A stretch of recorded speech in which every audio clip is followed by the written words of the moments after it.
তোমার কোনো হিসাব কিতাব হইল না? না, খালি সমিতির টাকা নিয়ে এদিক সেদিক দিবা। যত হিসাবও না। তা কিস্তি চালাই কিডা? তুমি চালাবা। আমি জানি নিকো, এরপর কিস্তি তুমি দিবা। আমি আর একটা কিস্তি চালাতে পারবো না, এই কই দিলাম। তুমি কত কিস্তি চালিয়ে দিয়াবে এ লোক? তুমি তোমার আর আমি চিনলাম না। তুমি কোন কাস্টমার করে দিয়েছ? হ্যাঁ, কিস্তি চালাতে পারবে না? না পারবে না? কস্তি তো না।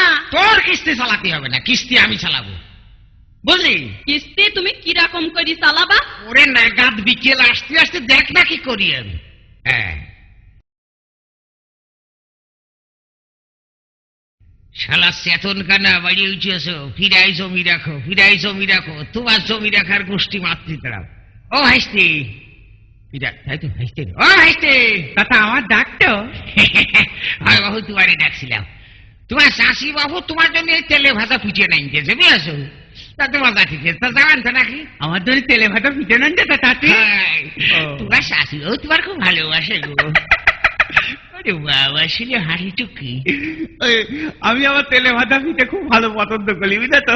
তো করবাই না, খুঁজেই দেখো কি হয়। তা বাবাজি এখনই যাবা?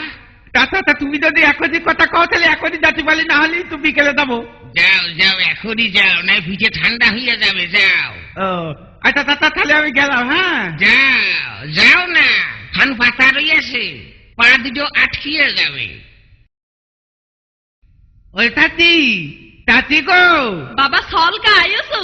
হ্যাঁ চাচি আমি আইছি। হাই, তা ওই পুবির ঘরের ভিতর যাই বসে গো, তোমার জন্য আমি পিঠি ভাত দিছি। চাচা সে কথা কয়ে তো তুমি বলে আমাদের পিঠে নেন যেত। এই মনি, তোর ভাই কি কয়টা পিঠে দিয়াই? ভাই নেন পিঠে খান। এইবার হবে খেল শুরু। হ্যাঁ, এই যে শিকুলো বাড়িয়ে দিলাম, তুমি কমতে পালা মাথায় রাখবার। ওরে আমার ঘরে আগুন ধরে গিয়েছে রে, আমার ঘরে আগুন ধরে গিয়েছে। কিনা কোনে আছে শিগগিরাই। ওরে ওরে কিনা কোনে আছিস? ও দাদা, তোমার কি হয়েছে? তুই থাম, শালা ডিম পাই কি হয়েছে? তুই থামে, তুই থাম। কি হইল রে? কি হয়েছে চাচা, কি হয়েছে? এই জন্য কোনো কাজ আইনি আসছে। হ্যাঁ, কি হয়েছে মানে? ওরে আমার জোয়ান মতো মেয়ের ঘরের মধ্যে কি যা জন্তু কি যা দেখি। ও সলকা তুই? পিঠে খাতে আইলাম। পিঠে খাতে এসো তুমি, পিঠে খাতে এসো তাই না? তোমার সরল সোজা দেখা যায়, আমি মনে করি যে তুমি খুব ভালো। আরে দিন পরে তোর হাসপাতাল। তুই কান্দিস তো লজ্জা করছে না? তুমি তো আমার দেখো তো পিঠে খাতে। আর একটা কথা কবি, সব স্যান্ডেল দিয়ে মারবো না, জুতোতে মারবো। ওর খুঁটির সাথে বান্ধে, পিঠ বুড়া করে বান্ধে, মাতুবারের হেড ডেকে নিয়ে আয়, মাতুবারের ডেকে নিয়ে আয়। আচ্ছা তুমি কি কইছো? ওই মেয়ের বিয়ে দিতে হবে না? তুমি থামো, মেয়ের বিয়ে দিতে হবে না, কিস্তি চালাবো। মেয়ে বিয়ে দেবো না, কাইকে টাঙ্গে ফাঁসিয়ে দেবো। মাতুবা এলো না, কি হইল? ওয়ালাইকুম আসসালাম। তোমাকে কি হয়েছে কেন?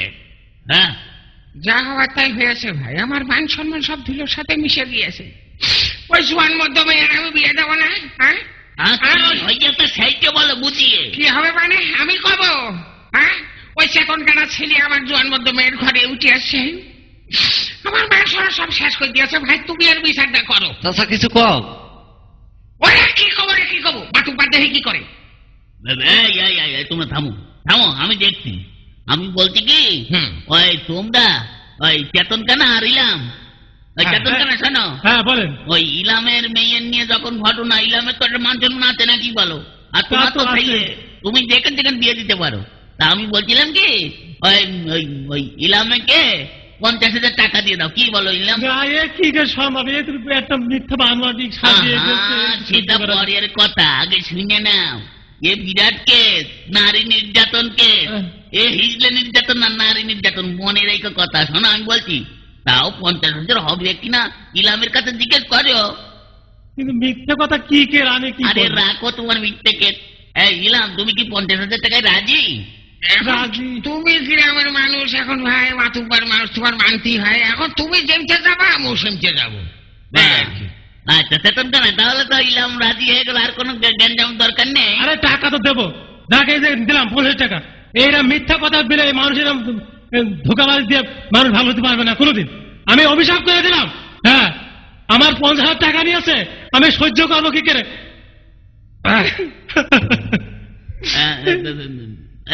ইলা আমার তোমার সঙ্গে আমার দুটো কথা আছে, এদিকে ছিল। আমি এবার আসবো। হ্যাঁ আচ্ছা কও কি কথা কও। বলছিলাম যে ওখানটা 25,000 টাকা আমার দিল। কে 25,000 টাকা দেবো? মান গেল, ইজ্জত গেল, সুরমান গেল, আমার তোমার টাকা দেবো কে? ওরে লাইন তো ধরিয়ে দিলাম আমি। কে